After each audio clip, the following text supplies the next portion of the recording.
From the Library of Congress in Washington, D.C.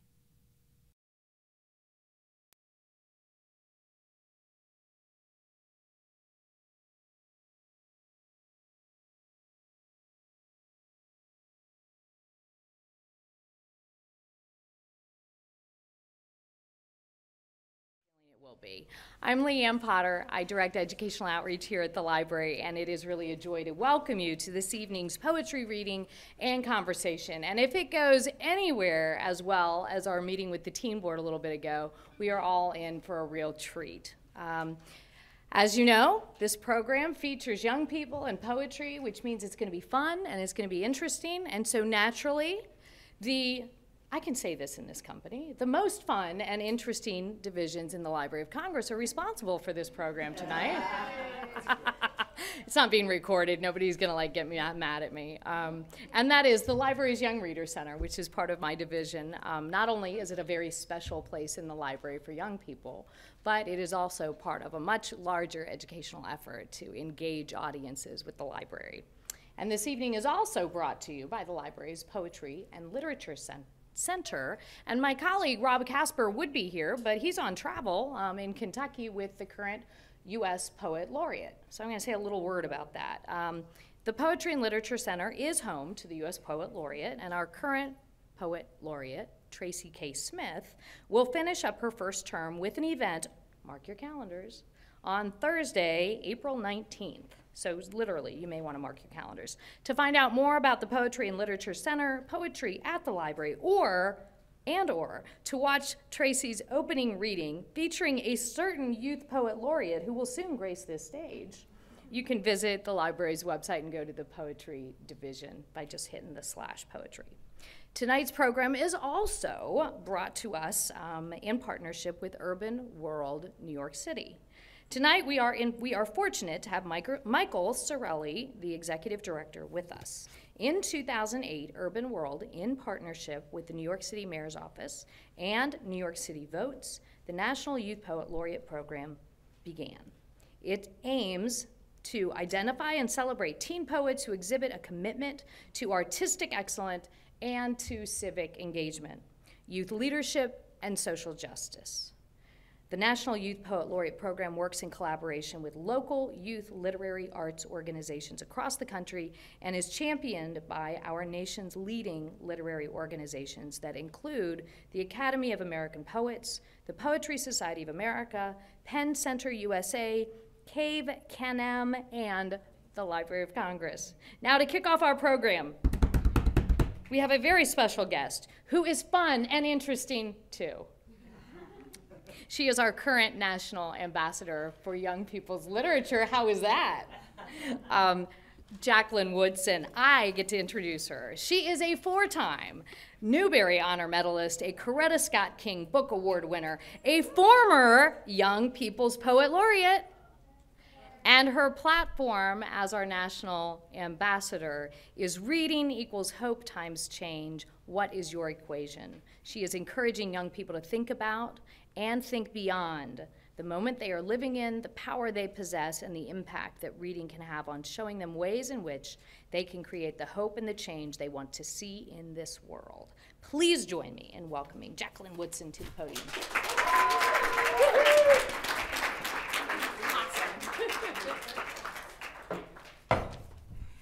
I threw on my ascot because I forgot my medal. They're sending it to me so I can have it for tomorrow's ceremony. And I'm bummed I don't have it for tonight, but I'm so grateful to be here. I'm so grateful to be back in the company of Amanda, who I adore, and to meet the new Youth Poet Laureate finalists. This is so exciting, especially coming off of yesterday and the walkout and the power young people have to change the world. So thank you, thank you, thank you. Thank you for showing up and showing out and showing us. So Amanda Gorman is a poet, community leader, and a speaker from Los Angeles, California, and she's 19 years old. And she is so phenomenal, and I love that she's wearing my sorority colors. And April of 2017, she was named the inaugural National Youth Poet Laureate of the United States. Gorman was also the inaugural Youth Poet Laureate of Los Angeles, and I remember her then, and announced as a finalist for the National Youth Poet Laureate title at the Kennedy Center in the summer of 2016. In her capacity as the LA Youth Poet Laureate, she worked with the LA Commission on Human Relations to develop youth programs, conduct a county-wide library tour, and she published her first collection of poetry, The One for Whom Food Is Not Enough, with Penmanship Books, which is also phenomenal. Gorman is the founder and executive director of the organization One Pen, One Page, which promotes literacy among youth through creative writing program, an online magazine, and advocacy initiatives. She has been a Her Lead Fellow in Washington, D.C., a Her Lead Global Delegate in London at the Trust Women Conference, and a United Nations Youth Delegate. She has introduced Secretary Hillary Clinton at the 2017 Global Leadership Awards, was celebrated by First Lady Michelle Obama at the White House. We miss them both so much. And performed at the Library of Congress with U.S. Poet Laureate Tracy K. Smith. Oh man, and it goes on, her fabulosity goes on. She has been honored with a special resolution from the Los Angeles Board of Library Commissioners, an Outstanding Community Service Award by the City of Los Angeles, and certificates of recognition for her leadership by the California State Assembly and Mayor's Office. Her work has appeared in the Wall Street Journal, the New York Times, the Washington Post, the Huffington Post, Elle.com, and award-winning anthologies. Her literary awards include national recognition from Scholastic Arts and Writing Awards and Young Arts, a 2017 OZY Genius Grant recipient. She is currently directing a virtual reality film exhibit, which I'd love to hear more about. And she is a sophomore at Harvard University. She's so badass. Here's Amanda.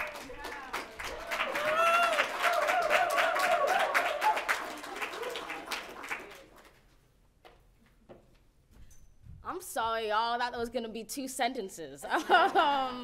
Thank you so much for having me. It's always a pleasure to return to this library, which is my favorite, to speak alongside Jacqueline Woodson, who's just a queen, a hero, all of the above and more, and also to welcome our 5 finalists for the Youth Poet Laureate of the United States position. So I have the honor of both reading and also introducing. So I'm going to read 2 poems for the occasion, and then I'll bring up our amazing finalists who I know you'd love to meet. And I'm going to start with a piece called Waiting with the Gourd Moon that I wrote as a coda to Black History Month for the New York Times. Waiting with the Gourd Moon. I dream of the world and its existence before me. I am child, shrinking to white fetus, then minimized to a grain. Then I fold into nothingness. And in this form, I lightly trace the scars slave scraped into the broad blue back of the Atlantic, until I find myself sitting between a brown elder's legs while he tosses tails up to a gourd moon. Market women unroll cloths to a blossoming sun. We stomp the ground to night palpitations from heavy hide-skid drums as deca trees finger a plum purple sky. The majesty of a village settles upon me like the dust of stars. I sing out for my ancestors, not knowing their names. I cry for them, not knowing their losses. I dream of them, not knowing if they dream of me. I inhale them, the beads snaking the necks, the vases crowning the skulls, lips sliding open in welcome. My sisters, I call to you. My brothers, I ask of you. Toss your stories at me. Fling your love to me with upturned lips. Let me walk with you. Let me talk with you. Let me watch when you laugh. Hang back your head, face stretching up to the clouds as if you're eating the sweetest sunset. Let me hear the brown grass sing low while flames leap high. Let me dance with you until the music cracks us out of our bodies like nuts. I want to come home to you. You who sketch ancient brown rhythms in my chest. You who drag hieroglyphs with your feet in milk sands. You who resurrect palaces and pharaohs while your voice climbs the silver rungs of stars. You who wind the Nile round my wrist and stretch my smile wide as the Sahara. You who hum heritage with the womb of flesh within you. You who open your palm like buckets, waiting tenderly to receive me. I am coming. I am my own deliverer. You will dip a kiss on my cheek and we will be reborn into a world without chains, where redemption is greater than emancipation, where deca trees boast plump fruits, swelling from my people's laughter in the glory of our roots.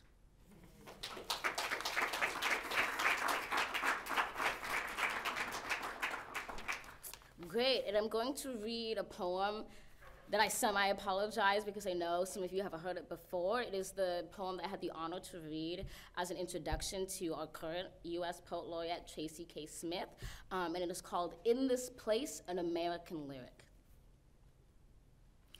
There's a poem in this place, in the footfalls, in the halls, in the quiet beat of the seats. It is here, at the curtain of day, where America writes a lyric you must whisper to say.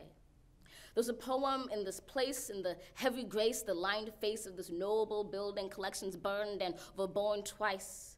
There's a poem in Boston's Copley Square where protest chants tear through the air like sheets of rain, where love of the many swallows hatred of the few.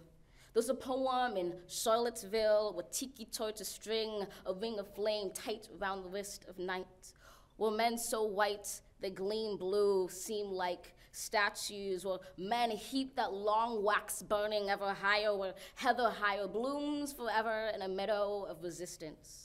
There's a poem in the great sleeping giant of Lake Michigan defiantly raising its big blue head to Milwaukee and Chicago, a poem begun long ago, blazed into frozen soil, strutting upward in the glow. There's a poem in Florida, in Puerto Rico, and East Texas, where streets swell into a nexus of rivers, cows afloat like mottled buoys in the brown, where courage is now so common that 23-year-old Jesus Contreras rescues senior citizens from floodwaters. There's a poem in my Los Angeles, yawning wide as the Pacific tide, where a single mother swelters in a windowless classroom teaching black and brown students in Watts to spell out their thoughts so her daughter might write this poem for you. There's a lyric in California where thousands of students march for blocks, undocumented and unafraid, where my friend Rosa finds the power to blossom in deadlock, her spirit the bedrock of her community. She knows hope is like a stubborn ship gripping a dock, a truth that you can't stop a dreamer nor knock down a dream. How could this not be her city, su nacion, our country, our America, our American lyric to write to?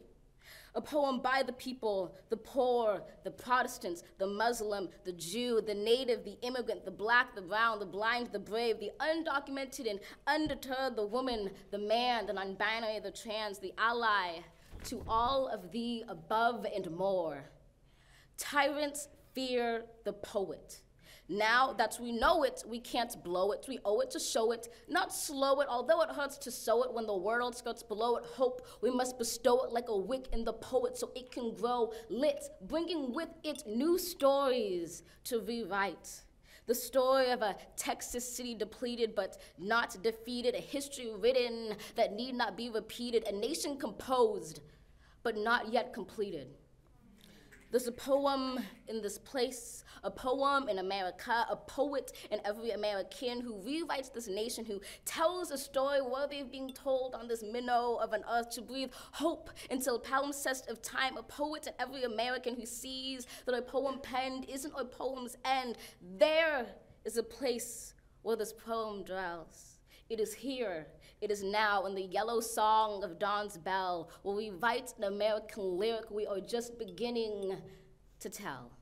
Thank you.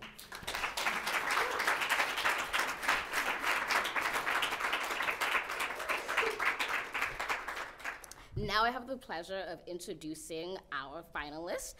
First up, we have Mila Claire. Give us a round of applause for her. Thank you. On the stage.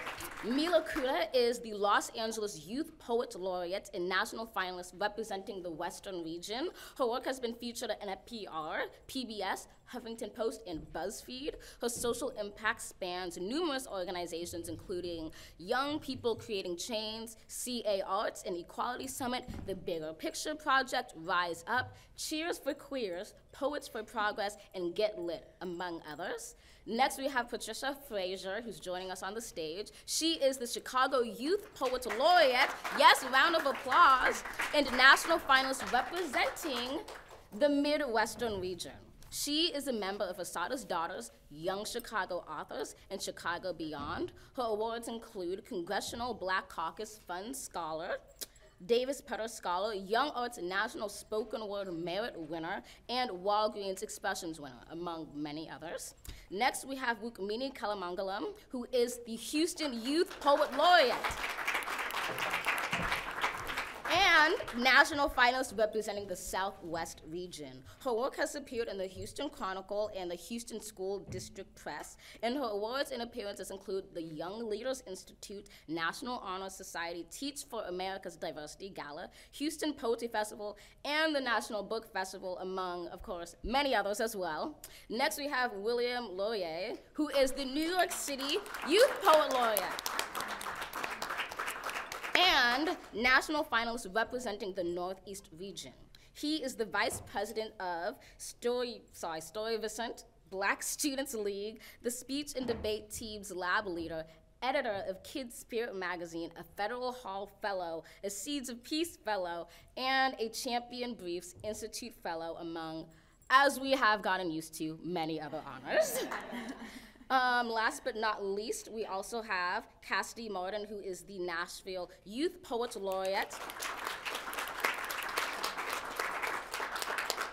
and national finalist representing the Southeast region. Her poetry has appeared across Nashville through the Nashville MTA Poetry in Motion and in the Nashville Arts magazine. Her work in the community includes organizations such as the Nashville Public Library, Southern Word, Big Picture Ambassadors, Second Harvest, and the Pencil Foundation, among, you guessed it, many others. So to kind of go over who's going to be reading, first we're going to have Mila Claire, then we're going to have Rukmini, then we're going to have Cassidy join us with William, and then Patricia to close us off. Are you guys ready? Yeah. Whoa, let's do it.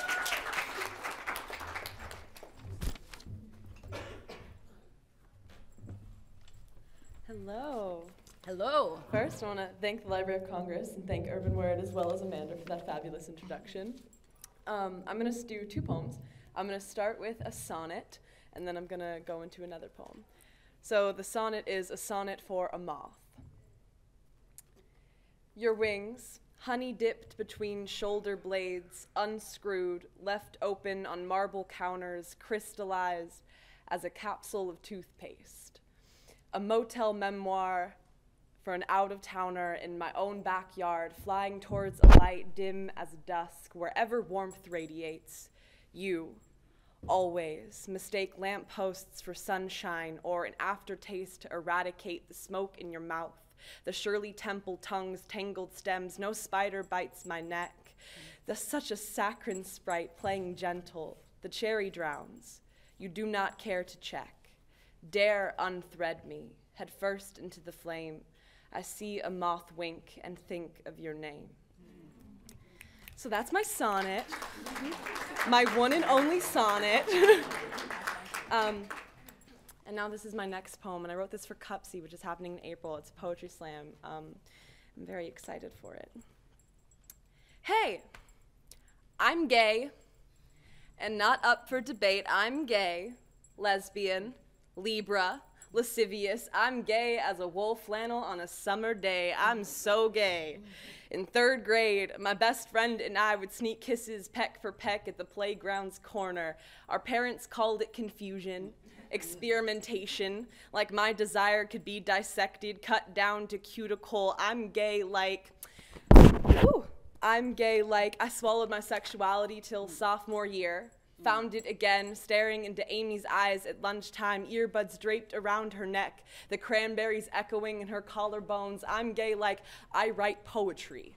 Really gay poetry with my trimmed fingernails and chip polish existing in the blur between platonic cuddling and intimacy. I'm gay like Willow Rosenberg post-werewolf. Like Buffy really slays. I'm gay like middle school, softball and musical theater, an unending emo phase. I'm gay like turtlenecks and dodging texts, like nose ring and undercut. Like everyone's a little eager to reduce me down to trend. I mean, I get it, flannel goes out of season, but some of y'all would rather a rope than a bow tie, than a necklace with my girlfriend's name, but I still sport button-ups at all my family holiday parties, hoping the collar will cover my love's letters, because I'm gay like grandma still doesn't get it.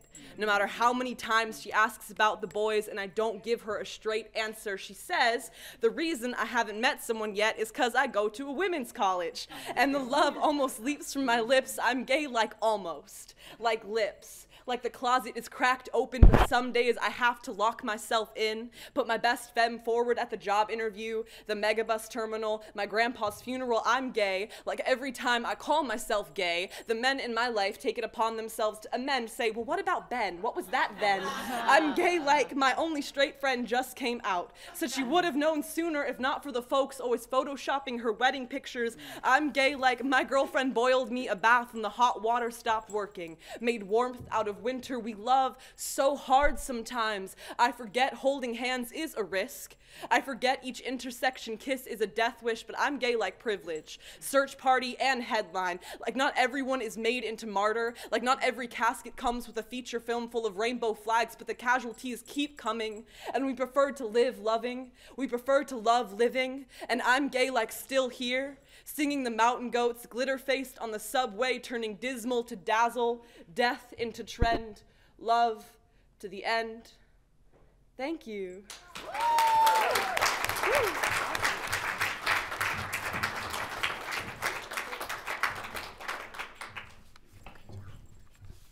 Hi, thank you all for being here. I'm really honored to be a part of this program, to be here with all these amazing people. I'm gonna read two poems today, and they're both after cities. The first one is for Houston, and the second is for Banaras, which is where my family lives in India. After Harvey. The first rain after the hurricane, we held our breath. Imagined what it would feel like to be drowning again so soon after the taste of stolen air replaced the salty gasping of rising tides. The first rain after the hurricane, we were ready before the flash flood warning, already watching as water lapped at the curb, feasted on the rotted remains of gutted houses, tried to wash away the evidence of its crimes. The first rain after the hurricane, we saw a pack of wild dogs at CVS. Snarling and slavering in red Wellington boots, they watched us with hungry eyes, snouts sniffing the air for threats from the sky and each other. The first rain after the hurricane, the water washed away as quick as it had come, leaving the streets dark and empty and water still priced $1.99 a gallon. We scoured the clouds for signs of false promises. The first rain after the hurricane, we tethered our homes together, waited to become chains of floating memories, prayed for a second chance at survival, our heads still bowed as the rain evaporated, leaving only stillness behind.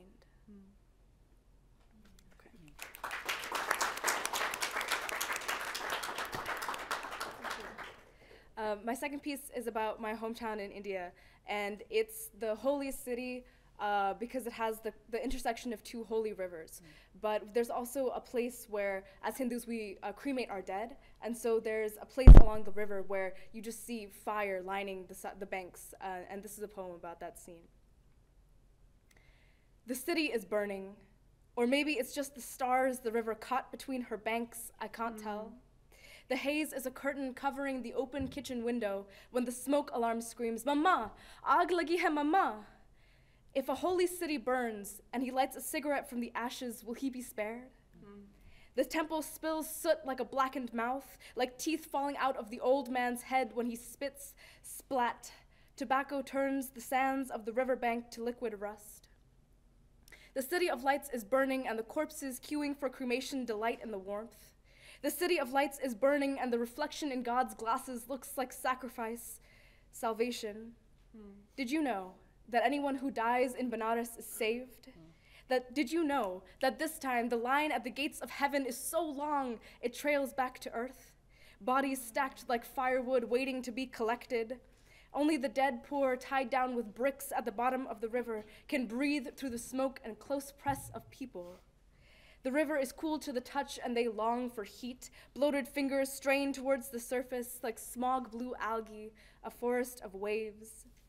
Did you know someone set fire to the city of lights with all its people like struck out matchsticks, and now the city is a crescendo. The cries of the living rise like morning prayer. Hindu, Muslim, there's no difference. Hindu, Muslim, koi farak nahi. Thank you.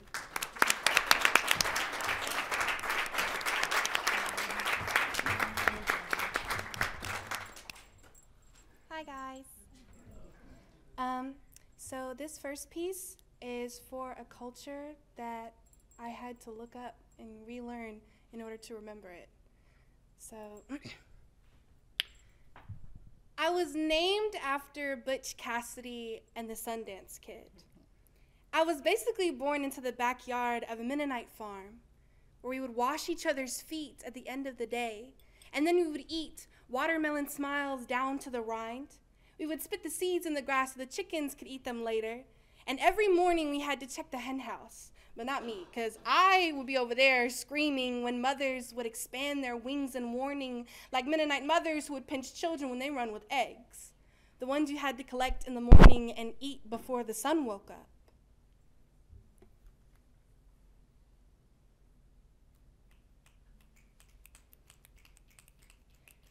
The hens would peck at my fingers that were smaller than her beak. We would use sticks and poke them under their bellies so they would give us breakfast in the morning. We would eat, not at a dining room table, but at a long wooden bench with hand-stitched tablecloths. We would slip our prayers into each other's palms and offer them to God. For a meal made from scratch, biscuits fluffy, golden brown, and the ground on a southern farm feels like home, like mud pies, like fireflies in mason jars. But this pretty picture I've painted isn't acrylic. It's watercolored by nights our oldest cousin would command us to lock our doors because sometimes boy cousins get curious.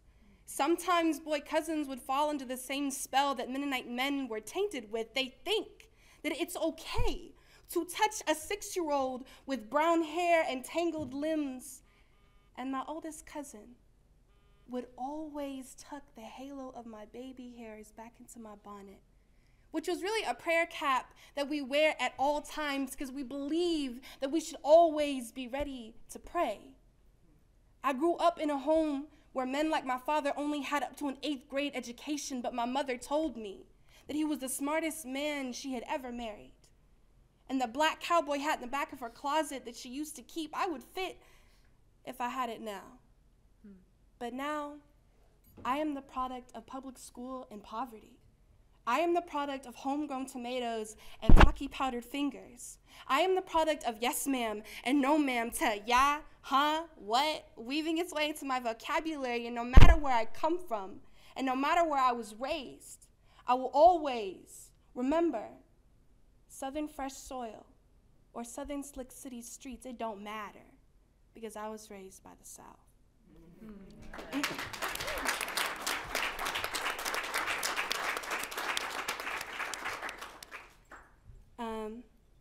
This was one of my first takes at a page poem, which I discovered to be really fun, actually.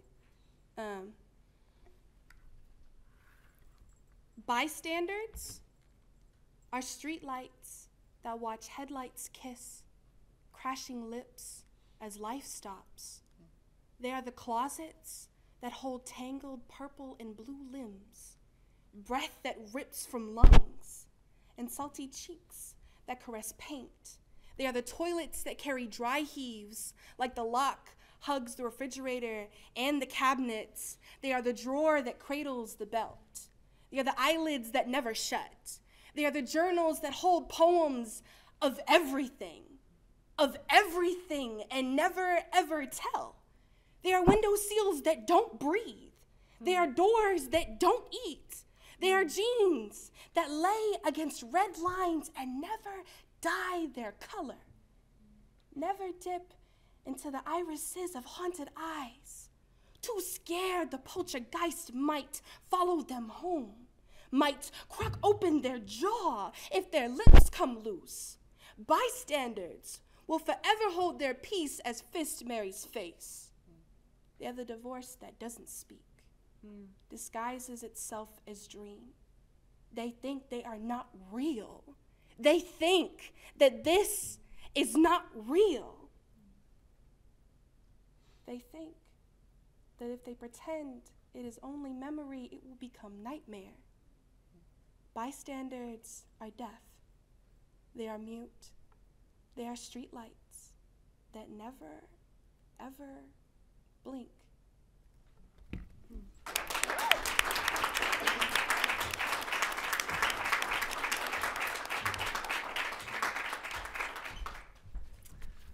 Hi, everyone. Hey. I just want to say I'm so honored and privileged to have the opportunity to be able to speak to a room full of people.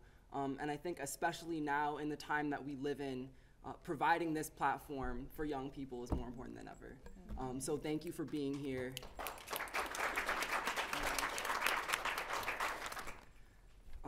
And this is a poem that I wrote in response to yesterday's walkout by high school students.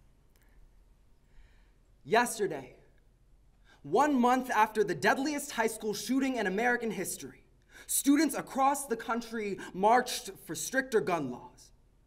The same day, after suing the state of Florida for raising the age to buy assault rifles, the NRA's Twitter account responds, "I'll control my own guns, thank you." And the question becomes, why do we march? When school shootings have become an American promise, when the Second Amendment chokes bullets into bodies, we were not taught that students could become soldiers at any time.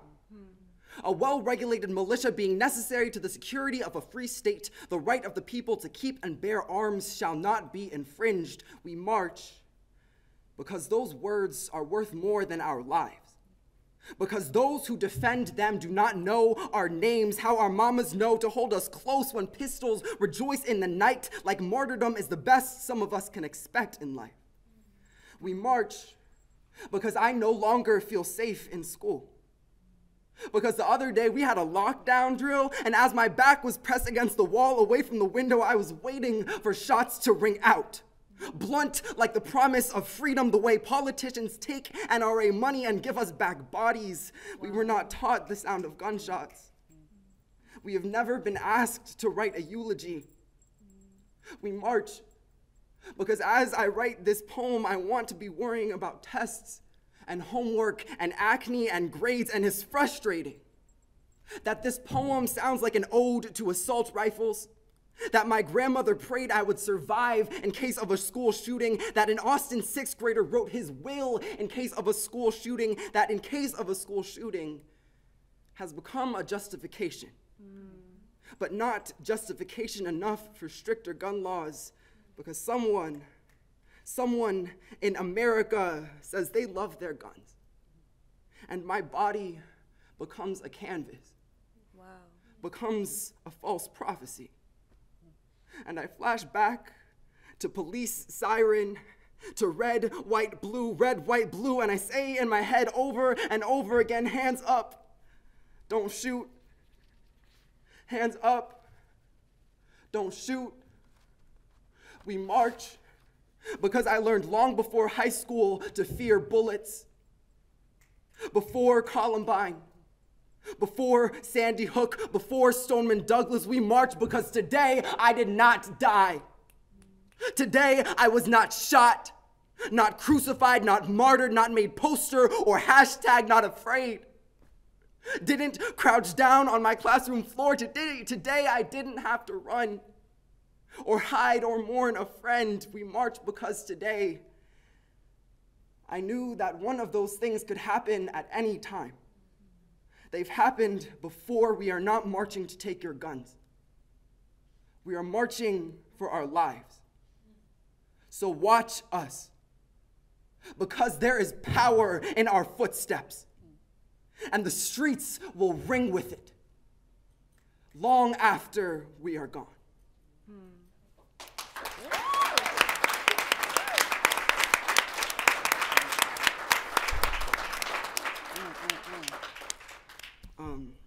And this second poem I wrote for my dad, and it's called I See Mountains.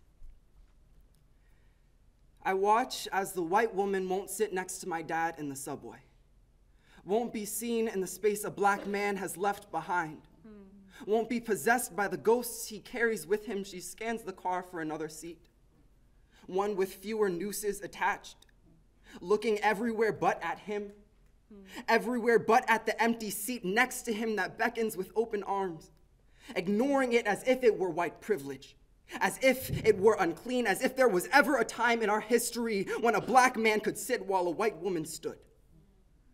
I wonder if she is suddenly aware of her whiteness the same way I am aware of my father's blackness, how he carries space with him anywhere he goes. A well so full of blood and light and magic and everything black that it has overflowed. How dirty he must feel contaminating the seats next to him. His pride, planting explosives in the orange plastic skin so bright, it requires a 3-foot radius tongue, a skyscraper that could collapse at any moment. And I think she must recognize the risks associated with the air around his body. How fragile it is, how precious breath is in a black man's lungs. She stands with the seat in front of her as I watch, standing next to her, and I want her to sit, to cast aside the fire hoses and German shepherds her mind has projected. I want her to recognize that when she ignores this seat, she ignores the promised land. I want her to see my dad the way I see him, as holy, as human, as strong as he is fragile. And she smiles, reads her book, continues to stand like George Wallace at the schoolhouse door, and my dad winks at me, as if he sees the miracle in what has just occurred. That a white woman gives up her birthright, stands for a black man, recognizes that he takes up so much space in this world she cannot possibly find room to disrespect it. And I do not know if she sees me watching, sees the way I stand beside her in the blackest way possible, waiting for her to take the seat that sits there, bright as the mountaintop, where no trees can grow, only flowers that only black men have ever set foot on. So I think my father moves mountains with him, has climbed them, tamed them, and he will sit for now, enjoying the space that he has earned. Thank you.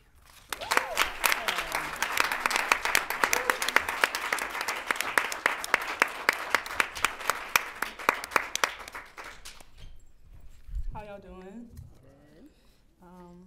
Again, thank you to Urban Word, and I'm just so blessed and honored and highly favored to ever imagine performing somewhere like this, so thank you so much. This first poem is called He Got Me Flowers Today, after Safia Ohilo and Tracy K. Smith, for Mama and Auntie Julie. Birds stab greedy beaks into trunk and seed, spill husk onto the heap where my dreaming and loving live. Tracy K. Smith. My fleeting body is a vase of flowers. Love is the brass knuckle.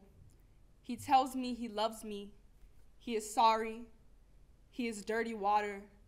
Regardless, I am still alive. I am still alive on borrowed time. Kitchen under the hot cone. My body a permed attitude, a cracked vase. Love is the second home, a plan B, a Planned Parenthood. My body is the vase. The vase is a casket for a rose, because even a dead thing needs a home. Love is the rose-handled thorn first. The vase is my house, framed for my brief body. I make sure to leave room for fist, their straining knuckles. My body petals into a casket of water. The water is a dirty man. The man is time I borrowed. My body is a rose, fish out of water. Love is the alternative. But a living thing does what it can to survive. My stem escaped and ran away with a sink. A man tried to catch me and drowned. Yes. And then the second poem is for my city because people throw dirt on Chicago so often that I fear we might end up under it. And it's after Jane Cortez. I am Windy City. Here is my tomato head baton scattered badge in blue. I got my cousin's ears of corn gentrifying in the melting pot. My mouth a mercury lake I baptized John Baptiste in a barn fight. I am Windy City of red meat. Stockyards of men in factories, inside my belly a jungle of segregated joints. Rub my navy pores with the blood of betadine boys, making steel and stealing it. I am Windy, making steel and stealing it. Sorry, y'all. I am Windy City of Cabrini Green Giants. Hear my Newport throat croak an 8-hour workday. A Haymarket rally in the projects. Pipe bomb at Pullman's Pied Piper. I work for no one. I am Windy City of bloody gums. My teeth a collection of patina-coated churches. My Ferris wheel earrings to Chicana for the rest of Gringo, Illinois. My boys cleanse the white city with a storm of gunpowder tears. I am Windy City only dressed in white on Valentine's for all my lovers massacred at the hands of Chirac, a man I don't know who keeps trying to wife me. Chirac is boo-boo the fool and foolish who bull with peeping toms who have a license to strip search. Chirac turned churches into resale gun stores. Chirac a trap song serenade sung into the wrong ear. Chirac city of lost, boys under the hood. Chirac could never take my face value of royal flush in Chicago River, my leaning Sears tower of pizza, my Heineken and soul food, gout feet tap dancing barefoot with my hot-headed friends, my confetti-fleshed comrades. Come, break bread with me. Thank you.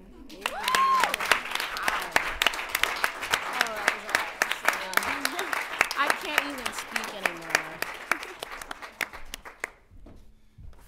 Can we hear it a little bit more for these incredible poets that you just heard tonight?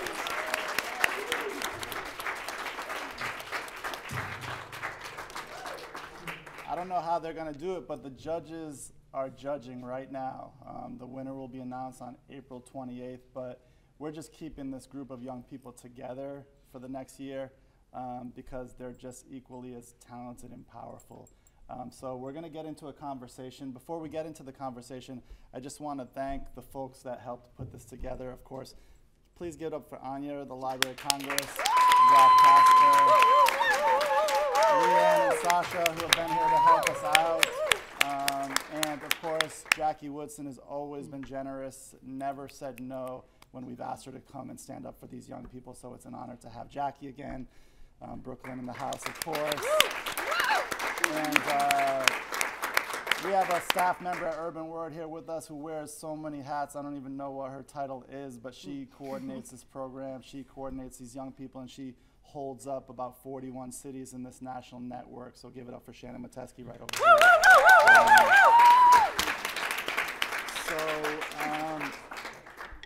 Before I get into it, just to give you a little bit of history about the program, this program was started in 2008 in New York City, and the idea behind it was that young people had spaces like the New Eurekan Poets Cafes, the Apollo Theaters of the world, and young people were doing powerful, creative, politically charged, and important work. And the idea was that we wanted these young people to be able to be in spaces that they were not traditionally offered access to. So when we envisioned where we wanted these young people to be, it was originally like City Hall. And it was a vision that really helped us create a program that wanted to celebrate young people that were not only great poets, but great leaders, that were interested in social justice and social impact, that were interested in civic engagement and really working in their communities. So that's the model by which we use as the framework for this program. So everyone that you see here tonight, as you could tell from their bios, along with being an incredible artist, is an incredible leader. They've done so much. Fast forward to about 4 years ago, we got a new mayor in New York City, and his name was Bill de Blasio, and we had the incredible opportunity where the Youth Poet Laureate at the time of New York City, Ramya Ramana, was invited to perform a poem that she wrote for that event at de Blasio's inauguration. So it was an incredible moment because there was only a few people asked to speak. It was her and Harry Belafonte and Bill Clinton. And she stole the show. The New York Times wrote about it, and there was a lot of press.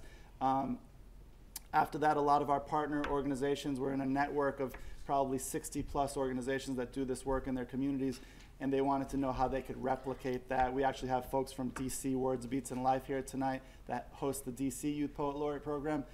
So we decided that we wanted to make this program something that we could launch in different cities. A few years ago, at the twilight of the Obama administration, we were invited to the White House to meet Michelle Obama, and it was an incredible opportunity, but what had to happen was that we needed 5 finalists.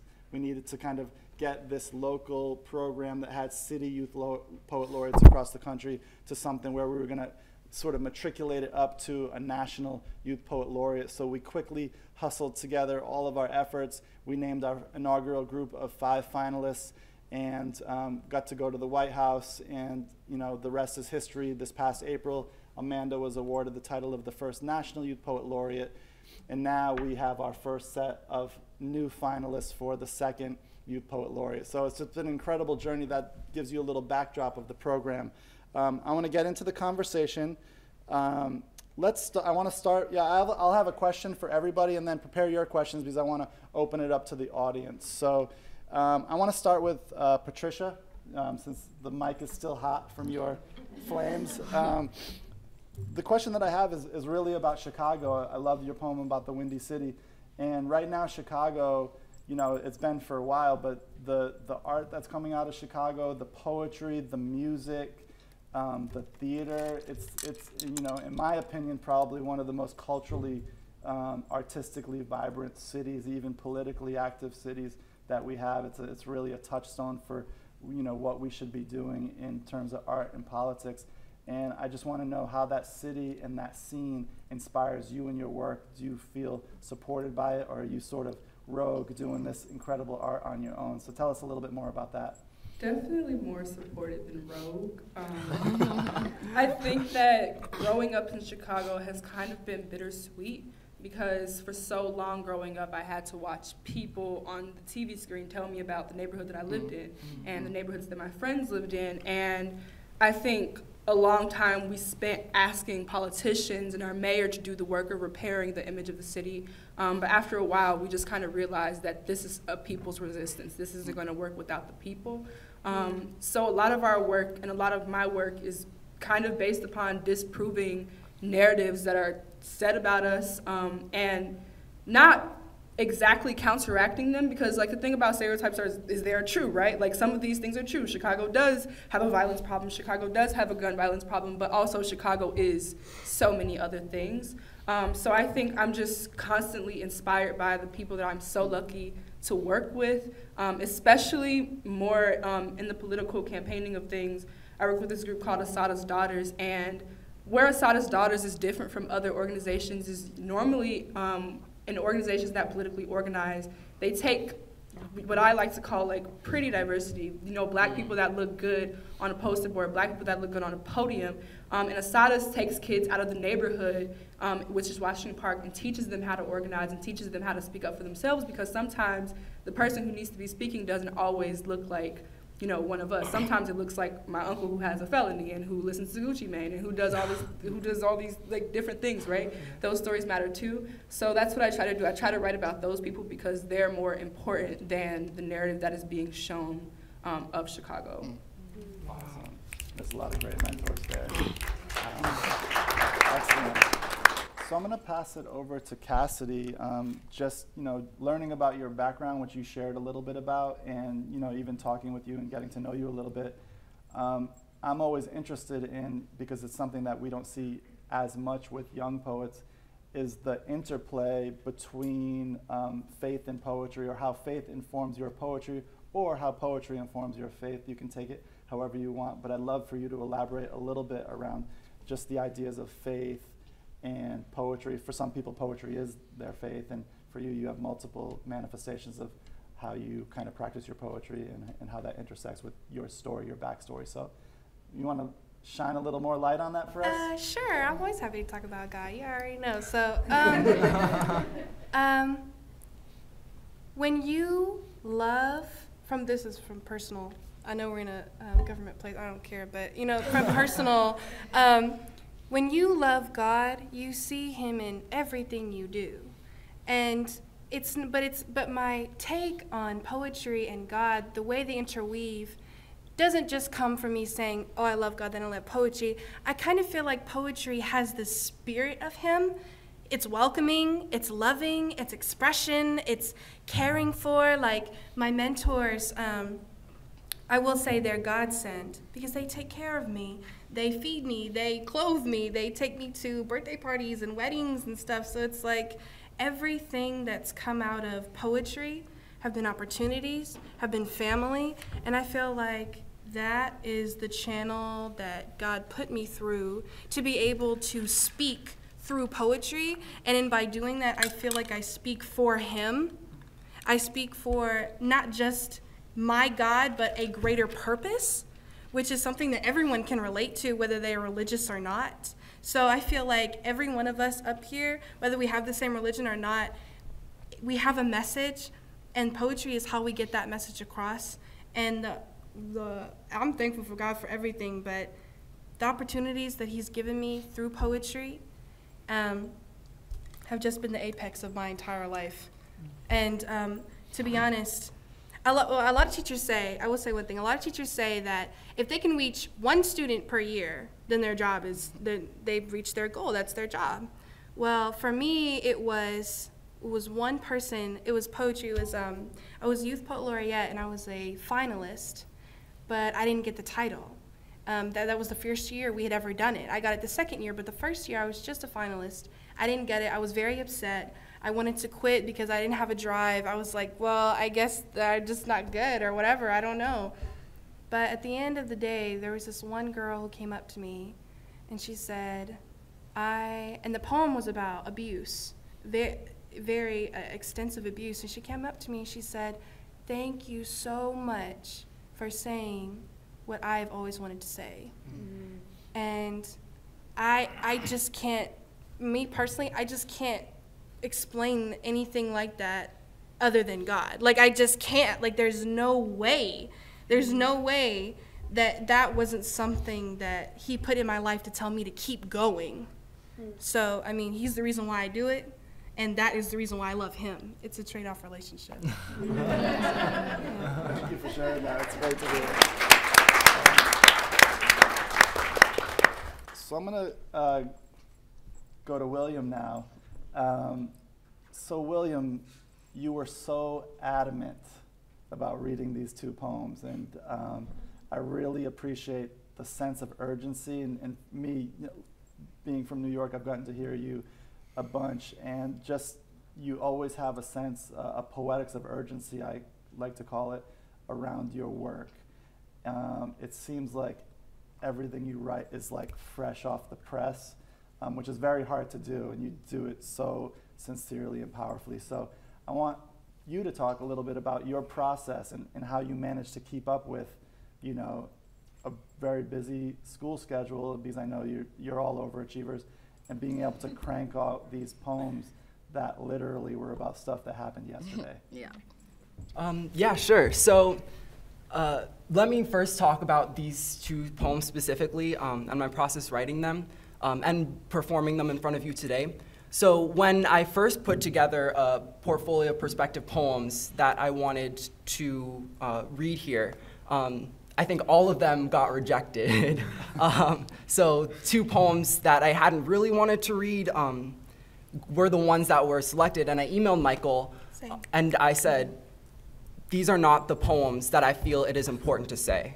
these are not the poems that I want a group of people in the Library of Congress to hear.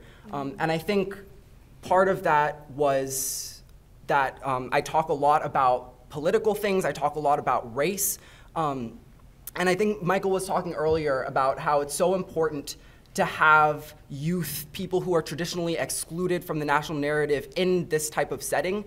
But I asked myself, what is the point of being here if I cannot be fully here and fully present, if I have to leave parts of my identity outside of the room? So I thought that was so important to me. And especially with the poem, Why We March. I mean, obviously I'm really passionate about it. And I thought, especially given this platform and given the location, it is something that I have to say. And in terms of my process, so I'm super busy. After this, I'm gonna take a train home. I'm gonna get home at like 1:40 and I have to go to school tomorrow. So it's safe to say that I don't have a lot of time to write. And I think that in some weird, convoluted way helps my poetry, because when I do write, I know that I'm gonna have 2-3 hours and I have to say what I wanna say in those 2-3 hours. So when I sit down and write, I'm not fooling around. I write what I think is true, I write what I wanna say, and I write what I think it's important for other people to hear. Because I think my voice and all the voices of the people on this stage are so important, especially right now. And so when we write, it's so important that, one, we have people who listen to us, and two, that we be fully present and that we bring all of ourselves to the table. Awesome, thank you. So I think that dovetails really nicely into Mila. So I'm gonna ask you a question. You know, I get to see a lot of the applications from the students across the country, and one of the real components to this work is that they submit a poetry portfolio, but they also submit a CV. And that sort of outlines all the work that they do in their communities, the social justice work, their organizational work, their school work, their accolades.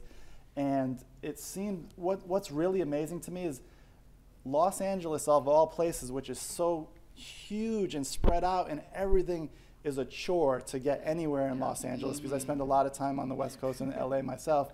Everything is a hassle to get anywhere. But at the same time, the CVs from the kids in LA are like ridiculous, yours included. So and that says a lot about, you know, parents, resources, what's going on in these communities.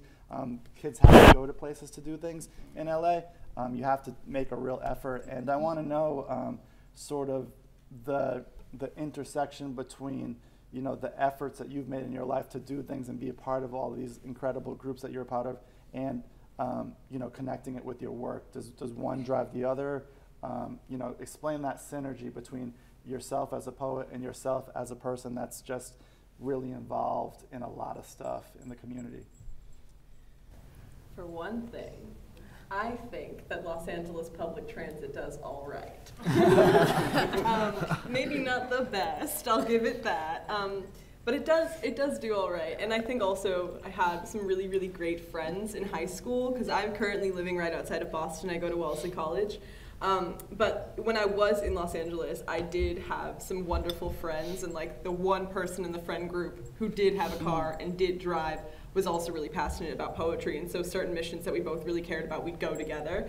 But I think as far as the intersection between my work and also like my work in communities, I think they're kind of one and the same in a lot of ways. And it goes back to what Cassidy was saying, the idea that sometimes when I'm saying a poem and someone comes up to me and says like, I needed that, that feels like I'm doing the work. But I think that's always not enough. Sometimes that's emotional labor and that's work, but you also have to go into spaces where you can create tangible change and really foster communities. So I'm part of a young people creating change, and like we put on open mics so that we're not always the only people up there saying things. We want to invite other youth to tell their stories as well. And I think when you're so passionate and when poetry kind of consumes your life, it just doesn't stop, and it's a beautiful, wonderful thing that I would never ever change. So it doesn't feel like a lot until like you check your watch and it's like 10 o'clock and you realize you haven't like drank water because you've been just like going everywhere and you've been on the train. But then you have friends and support systems around you who make drinking water a thing you are reminded of. So yeah, that's all I gotta say. Awesome. Cool.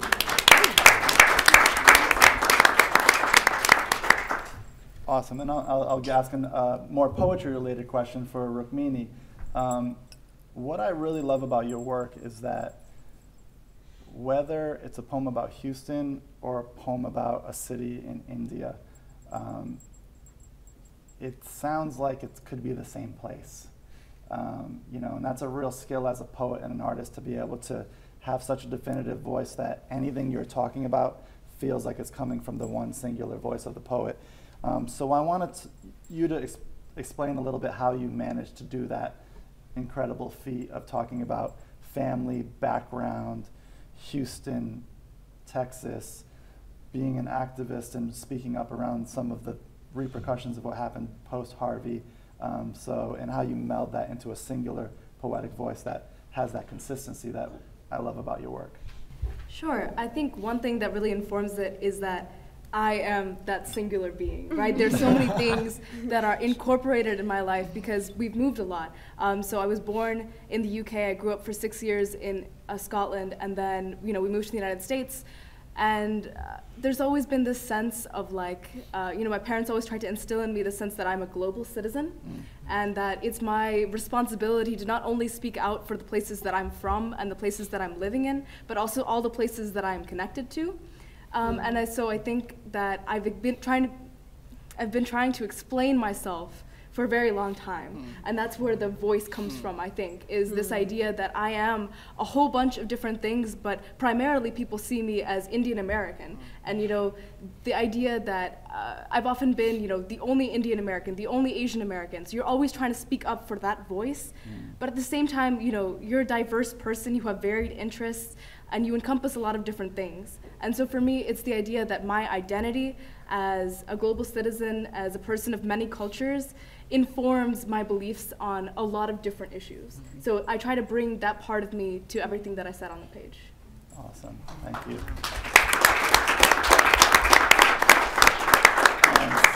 A question for Amanda. Nope, I don't want to go. They did so well.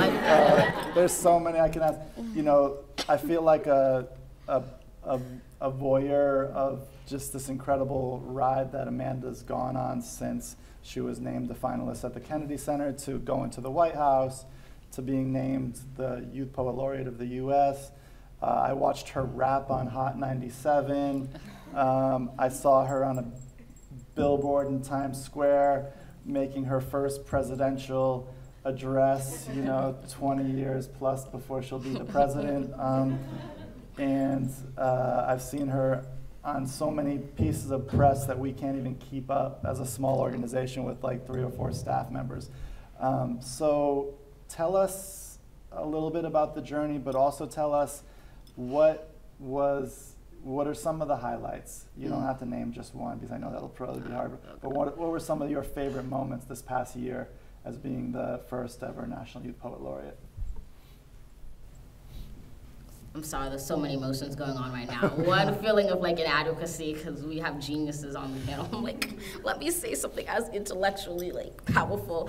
It's been a crazy ride. And what I try to explain to people is it's not just the ride of like this year, but I think of it kind of as a 4-year journey of ever since I met Michael Cirelli when I was first named LA Youth Poet Laureate, and being on that arc of not only the growth of myself as a poet, but growing also with Urban Word as an organization and seeing the fantastic spread of this program and seeing how much people believe in the power of youth and poetry when combined. So in that regard, it's so difficult to choose highlights. And I kind of split them in two. I split them in like the half in which people easily recognize. For example, meeting Michelle Obama, like, period, dot, end, new paragraph. And the amazing things I've been able to do, whether it's writing with the New York Times or being able to give a State of the Union address on MTV for 2036. I was checking my calendar, I'm like, it's not that year yet, but sure, we can do this. And so those are some great highlights. But for me, the moments that keep me going, the moments that rejuvenate me and why I do my work is kind of like a lot of the moments I think all of us have talked about on the panel. It's that person who comes up to you after the performance or after the reading and tells you their story. And I mean, one of the things that I continually deal with is growing up having a speech impediment and it coming back in moments when I'm most nervous. So you can imagine going live on MTV is kind of a moment when I'm a bit nervous about what I'm about to do, and trying to make decisions of how I want to navigate that. Do I want to change the way I speak? Do I want to change the way in which I present myself? And when I was named U.S. Youth Poet Laureate, I made a conscious decision to not erase those scars of myself and to not erase that process that I've had of dealing with an auditory processing disorder, of dealing with a speech impediment while being a speaker that travels around the country. And time again, I will get on stage and tell my story, and especially that I remember that first night when I was named U.S. Youth Poet Laureate at Gracie Mansion. There was a girl that came up to me with her mom, and she was like 6 years old, and she has these big brown eyes, and she starts talking to me about how she has that same exact auditory processing disorder that I have and a speech impediment, but because of me, she's inspired to write and share her voice. And I don't think highlights get better than that. I really don't. It is not that I'm trying to convert people to poets. I'm not trying to make all the little children that I meet with become published authors. Like, that's not my duty, but my duty is to make them believe in themselves. And that has been the greatest highlight that I think I'll ever have in this position.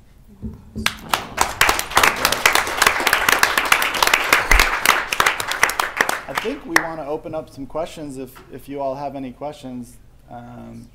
It would be a good time to offer some of those up. It's probably not going to be many opportunities to be with the 5 finalists and the first ever National Youth Poet Laureate. So anyone have a question?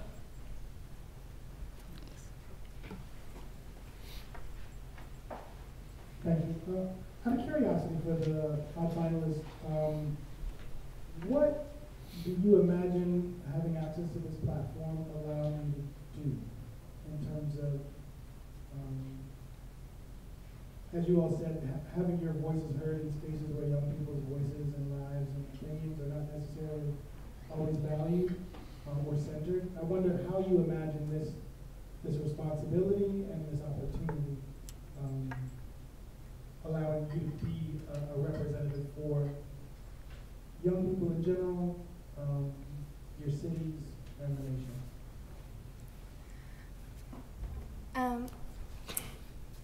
Okay. So, I already know this is on, but it's okay. To answer that question, that was actually one of the essay questions. We had to write an essay saying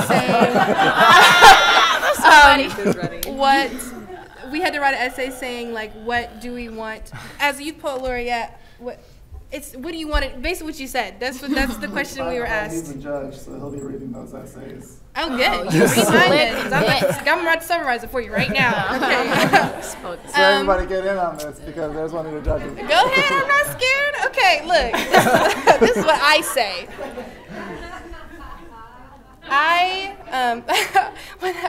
When I first became the Youth Poet Laureate of Nashville, the first year that I was, it was very new. And so I recognized that because of this title, I could go into government official places with an official meaning and reason for why I was there, and people would listen to me because of that. But I will always defend this statement to the death, that I don't care what title I have, I'm going to be doing the same thing that I would be doing without that title. But the title amplifies your voice. So the fact that this title was created is the whole reason we even have this opportunity. But whether you have a title or not, and this is my personal mission to my community, to the kids that I meet, that I teach, it doesn't matter who you are, it doesn't matter what your name is. If you have a purpose, be driven and do that purpose. And it doesn't matter what happens or what people call you. If that's what they remember you by, it's like Maya Angelou said, people will not always remember what you said, but people will always remember how you made them feel. And that's the true mission, not to win a title, but to get kids like us up here in the future. Right on. Yeah, all of that. But also for me, I think a lot of it is personal. I've lost so many friends and so much of my family, And I lost my grandma like a couple of months ago, and something that she always made apparent to me and apparent to everybody was that it's so, so important to be loud. Sometimes I was embarrassed of my voice and embarrassed of being loud, but then I think about the fact that if I'm not writing poems, how are you gonna know that black girls from the projects and ghetto girls exist and can be educated and can be socially conscious and all of these things? And I think that it's really important that, like you said, all of us are on this stage because each one of us has a certain identity that closes a gap in the narrative of what an American looks like. So that's why that's so important to me. Like you said, regardless of the title, I'm going to be doing the same exact thing. But I don't know, besides Tiffany Haddish, what black woman who's just belligerent and ghetto and about her people is on platforms like this, And it's also super important to me because I think that ordinary people deserve biographies too, right? So often when we write about people who we think, from a hierarchical position, and to defeat the hierarchy of what you see going on in America right now, especially with who our president is and who we have in office, we have to understand that sometimes we don't need a white cis male to be at the forefront or to be moderating the conversation or to be the speaker on the table. Sometimes we need a queer woman, sometimes we need queer black women, sometimes we need all of us represent a different image of what America is. And that's why I think that regardless of who wins, I would be proud of any one of us because all of us are not the same narrative that you see every single day.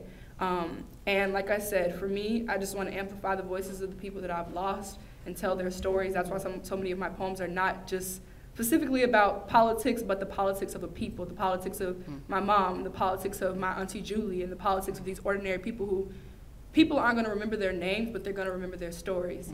And they're going to remember, hey, I exist, but I have to remember I'm in a bubble, and there's so many people out there in the world like me who exist too and who are human too. So yeah.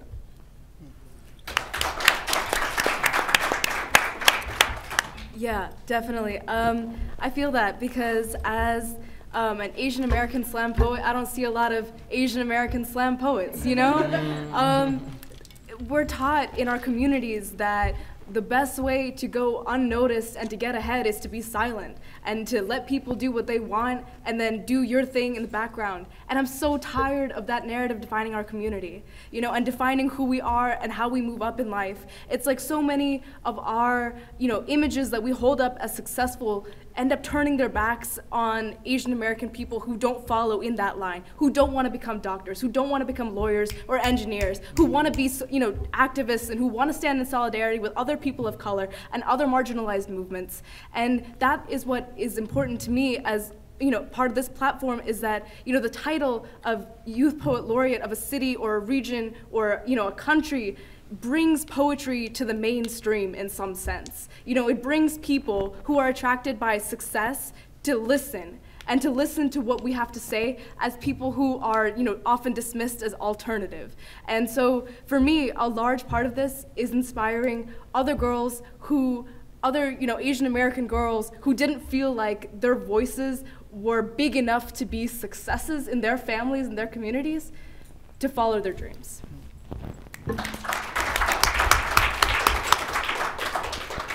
And I think I totally agree with what everyone else has said, and I think it's really important to note that for every single one of us here, there are hundreds and thousands of youth that are not on this stage, that don't have the opportunity to be here. Yes. And so I think it's the obligation of it's all of our obligation to not only say our own message and speak our own truth, but to empower the voices of others.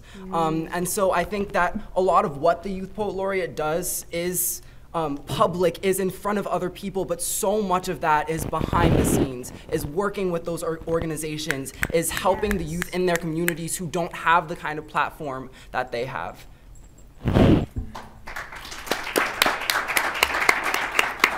Ditto, ditto, ditto, ditto.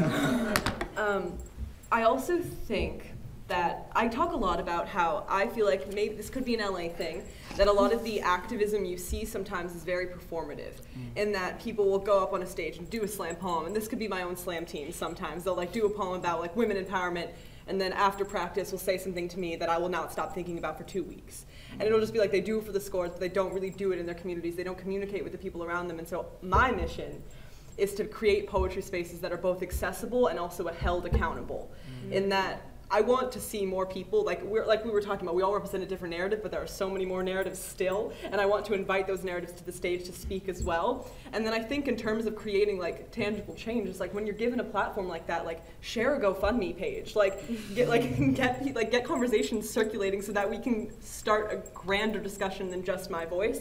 And then outside of that, I'm also hella gay. And I identify as femme non-binary, and I feel like a lot of times I have to like tame this non-binary part of myself and like kind of silence the whole gender exploration that is going on in my brain. And I want to not only be a role model for other people who are just as confused about their gender as I am, but also learn from other people and be able to create these communities that have the discussions that need to be happening right now, so that I don't feel like I have to erase myself, and rather I feel empowered to be as much as myself as I can be, so that I know that other people feel that same way.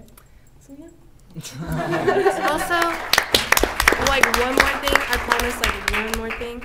I think I can speak for all 5 of us, all 6 of us, all 7 of us to say that like just because we're up here, we have a title, the real work isn't just getting up on stage or standing up at the Library of Congress and spitting a poem. It's actually going into your community and working with those kids and teaching them.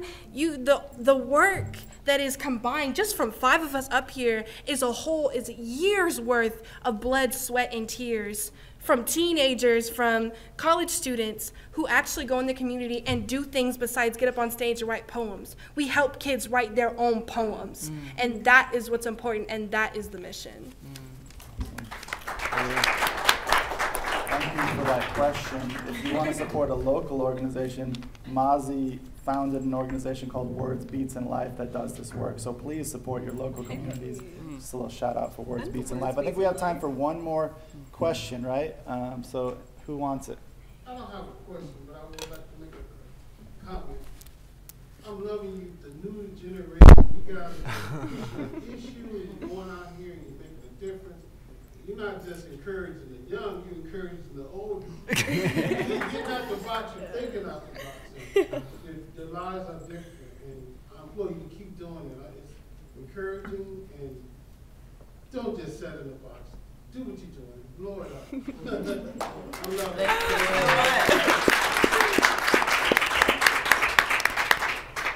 Anyone else? Quick question. What's your favorite color? What's your favorite food? I'm going to invite Leanne back up for a couple of closing remarks, and we'll get out of here, and we're all heading to Ben's Chili Bowl if anyone wants to come with us. So they got to go there if they're in D.C. So thank you very much, and thank you, poets. Thank you.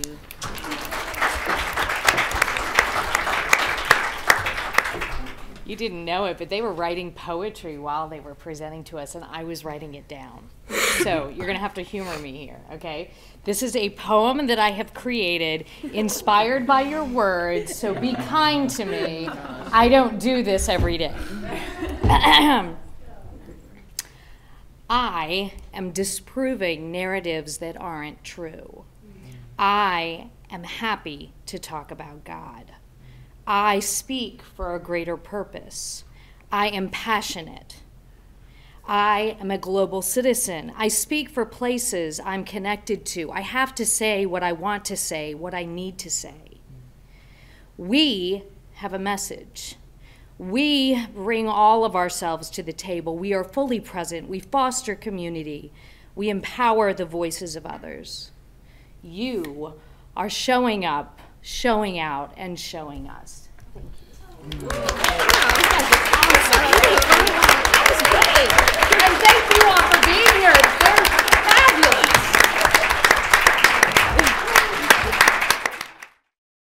This has been a presentation of the Library of Congress. Visit us at loc.gov.